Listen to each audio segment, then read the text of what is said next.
Me parece que en este momento, pues prácticamente se ha convertido en un lugar común hablar de la crisis del deporte mexicano.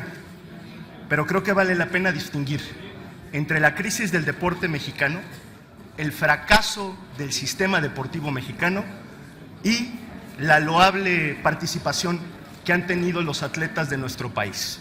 ¿Y por qué vale la pena hacer esta distinción? Porque en función de eso es como debemos de orientar la corrección del problema. Miren ustedes, basta con echar un vistazo a la grave precariedad en la que nuestros atletas de alto rendimiento trabajan para conseguir los objetivos deportivos.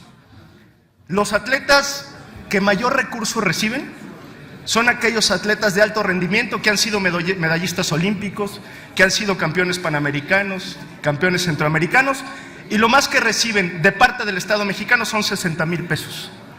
Pero el resto y la generalidad de los deportistas de este país que tienen acceso a recursos estatales reciben menos de 10,000 pesos. Y con esos 10,000 pesos tienen que sortear absolutamente toda su preparación, pagar su manutención y pagar sus distintos viajes para ir a competir a los selectivos. De verdad es una vergüenza que el Estado mexicano tenga en esa situación a sus propios deportistas. Y aquí es donde vale la pena hacer la distinción entre el sistema deportivo y los propios deportistas. La gran mayoría de los deportistas que han sido exitosos en el país y en el mundo o incluso en la región se debe fundamentalmente a esfuerzos de carácter individual y esfuerzos de carácter familiar, no a un proceso sistemático de gestión deportiva del Estado mexicano. Y eso, me parece, nos debe llevar hoy a una profunda reflexión de la crisis del sistema deportivo.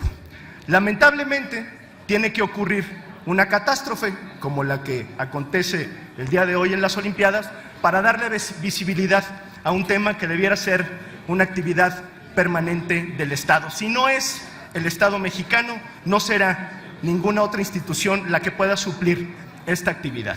¿Por qué? Porque la competencia termina siendo dispareja, porque las condiciones en las que trabajan cualquier atleta de potencia deportiva como China o como Estados Unidos, aún con sistemas tan diversos, es completamente distinta a la que trabaja o en la que trabaja un deportista mexicano. El fracaso del sistema deportivo mexicano, en términos generales, tiene dos vertientes: una vertiente de carácter institucional y una vertiente de carácter personal. ¿Por qué? Porque las instituciones no se manejan solas. Así es que podemos decir, sin temor a equivocarnos, que el día de hoy gran parte de la responsabilidad que recae en el fracaso del sistema deportivo mexicano tiene que ver con el titular de la CONADE, el señor Alfredo Castillo, que a estas alturas ya tiene una medalla olímpica en incompetencia. Así lo acredita su paso por distintas instituciones públicas y así lo acredita hoy el lamentable fracaso de la delegación mexicana en los Juegos Olímpicos. Lamentablemente, el único mérito que tiene el señor Castillo, pues es ser amigo del grupo gobernante de este país. Pero sus cuentas y la manera tan vergonzosa en la que ha conducido a la CONADE, y para ser mucho más enfático, todos los escándalos de corrupción, de mal manejo de recursos, la manera en la que ha gastado, en la que ha comprado uniformes y la manera en la que ha descuidado la parte sustancial del sistema deportivo mexicano, me parece, debe de llevar al Estado mexicano en su conjunto, pero particularmente al gobierno federal, a rendir cuentas muy puntuales sobre el desempeño del señor Castillo. Pero más allá de la parte personal, porque insisto, las instituciones no se conducen solas, tenemos un grave problema de carácter de diseño institucional. Por eso es que el día de hoy Movimiento Ciudadano está presentando esta iniciativa para reformar los artículos 17, 18, 30 y 34 de la Ley General de Cultura Física y Deporte, que contempla los siguientes elementos. Primero, garantizar el apoyo a todos los atletas en su etapa de preparación cambiando el enfoque de estos estímulos para que se amplíen y se distribuyan de mejor manera y para que se logre cubrir gastos de transportación, vestuario y equipamiento, entre otros. Segundo, modificar la estructura de la Junta de Gobierno de la CONADE para que existan mayores equilibrios y no se centralicen las decisiones en un grupo de funcionarios, y menos cuando los funcionarios tienen el perfil como el del señor Castillo. Para que las federaciones y asociaciones deportivas tengan voz y voto en el destino de la política deportiva y, sobre todo, para que acabe el cuestionable manejo de recursos públicos de la CONADE y su discrecional conducción política y administrativa.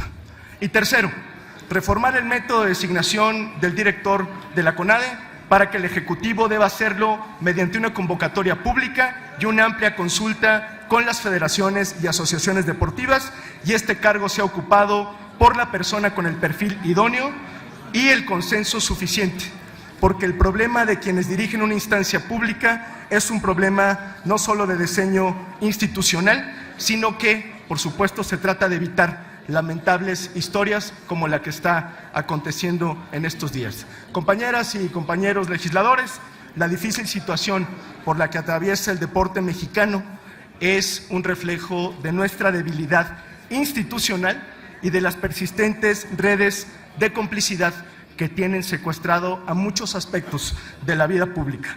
El llamado de atención que nos hacen los atletas mexicanos debe ser un primer paso para emprender cambios positivos y replantear nuestra política pública en materia de deporte. Muchas gracias.